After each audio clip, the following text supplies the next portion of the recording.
시민과 함께 공부하는 경제시사 프로그램 경제발전소 박연미입니다. 한쪽으로 치우치지 않고 평균대 위에서 딱 따져보겠습니다.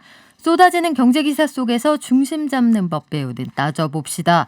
참세상연구소 홍성만 연구실장님 모셨습니다. 안녕하세요. 네, 안녕하세요. 네, 지난 22일에 기후 정상회의가 있었습니다. 이때 미국, 유럽, 중국, 우리나라 포함해서 40여 개국 정상이 참여를 했는데 이번 회의에서도 각국이 얼마만큼 추가로 탄소 절감 계획을 내놓느냐 이게 관심거리였어요. 결국 이게 앞으로의 산업 방향도 좀 조망할 수 있는 그런 계기였기 때문인데 상황은 어땠습니까? 네, 미국이 트럼프 행정부 시절에는 파리 기후 협약을 탈퇴했었는데요.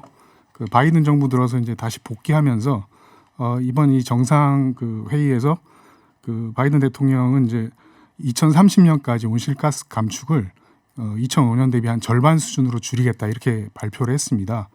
그리고 이제 유럽이나 일본, 캐나다 같은 데도 이제 새로운 추가 감축 계획을 내놨고요. 그리고 한국은 이제 우리 문재인 대통령이 그러니까 새로운 추가 감축 계획은 내지는 않았는데 올해 안에 이제 감축하겠다 이렇게 발표를 했고, 그리고 신규 석탄 화력 발전 해외의 신규 석탄 화력 발전에 대해서는 공적인 금융 지원을 중단하겠다 이렇게 발표했습니다. 반면에 이제 중국이나 인도, 러시아 같은 이제 이 탄소 발생량이 많은 신흥공업가들 같은 경우에는 추가 이제 감축 계획을 발표하지 않은 그런 상황입니다. 그래요. 예상보다 우리가 기대한 결과가 크지는 않았는데 언론들의 보도 태도는 어땠습니까? 네, 오늘은 먼저 해외 쪽 언론을 먼저 좀 살펴보겠습니다.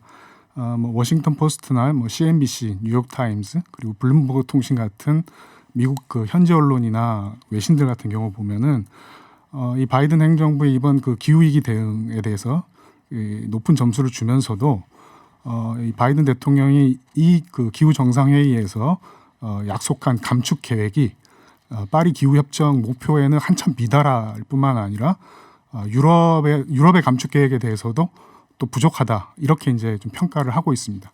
그리고 이어서 이제 중국이나 인도, 러시아의 이제 이 감축 계획이 없다는 거에 대해서도 좀 비판하고 있는 그런 상황입니다.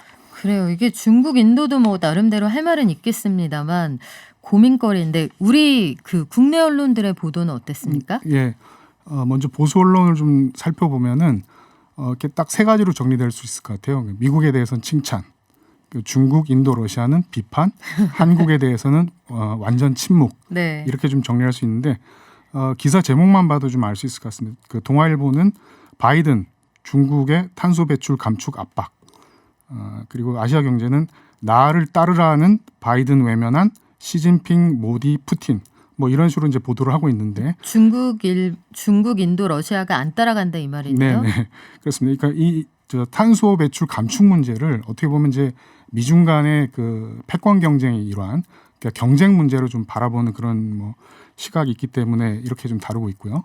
그리고 이제 같은 맥락이지만 한국 정부 계획에 대해서는 아무런 평가도 없고 입장도 없는 그런 상황입니다. 그래요. 이게 탄소 배출 감축 문제는 별로 관심이 없어 보이는 언론들도 있는데 탄소 배출 감축을 일단 특히 중국의 문제로 여긴다 이렇게 보도 태도를 보이는 언론들도 있었어요. 그러면 성격이 좀 다른 언론들은 어떻게 보도를 했습니까? 네, 진보 언론들 같은 경우 보면은 완전히 이제 보도 태도가 좀 달랐는데요. 특히 이제 정부에 대해서 이 구체적이지 못한 감축 계획에 대한 비판을 이어갔습니다. 한겨레 신문 같은 경우에는 이번 정상회의에서 문재인 대통령의 두 가지 약속에 대한 이 팩트 체크를 진행을 했어요.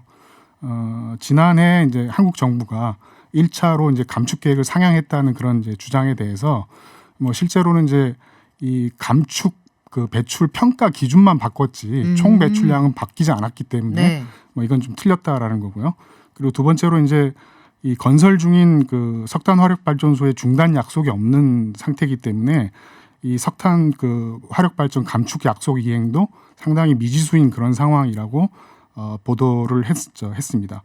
그리고 경향신문 같으면 이제 해외에서 한국 민간 업체들이 그 건설 중인 그 신규 화력 발전소에 대해서는 이번에 그 금융 지원 중단 선언에 해당되지 않기 때문에 이것은 이제 반쪽짜리 선언에 불과하다는 그 환경단체 비판을 뭐 전하기도 했고요.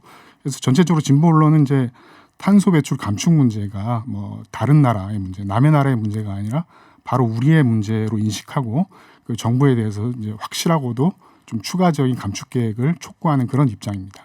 그렇군요. 이게 중국, 인도가 탄소 배출량을 줄이겠다 이런 계획이 안 나온 게 좀 답답하기도 한데 네. 그들도 나름대로의 입장은 있을 것 같아요.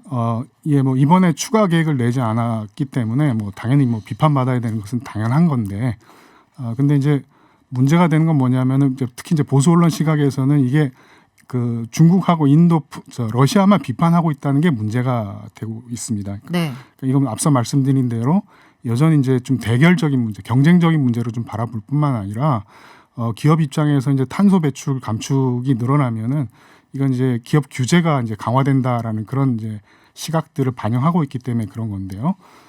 다른 무엇보다 이제 한국을 포함해서 뭐 미국, 중국, 인도 같은 이 탄소 배출량이 많은 국가들이 새로운 감축 계획을 내는 것이 필요한 때라고 좀 보여집니다. 네, 산업화를 먼저 이룬 나라들이 이미 많이 훼손해 놓은 환경에 대해서 후발 국가들의 책임을 강화하는 것이 옳으냐 뭐 이런 주장도 있습니다. 우린 당장 중국에서 날아오는 미세먼지 때문에 피해가 커서 여러 가지 답답한 상황인데 이게 전 지구적 남북 문제 그리고 저개발국과 선진국 사이의 문제거든요. 이런 것들도 좀 더 심층 있게 그 정도 깊게 한번 지켜볼 필요는 있을 것 같네요.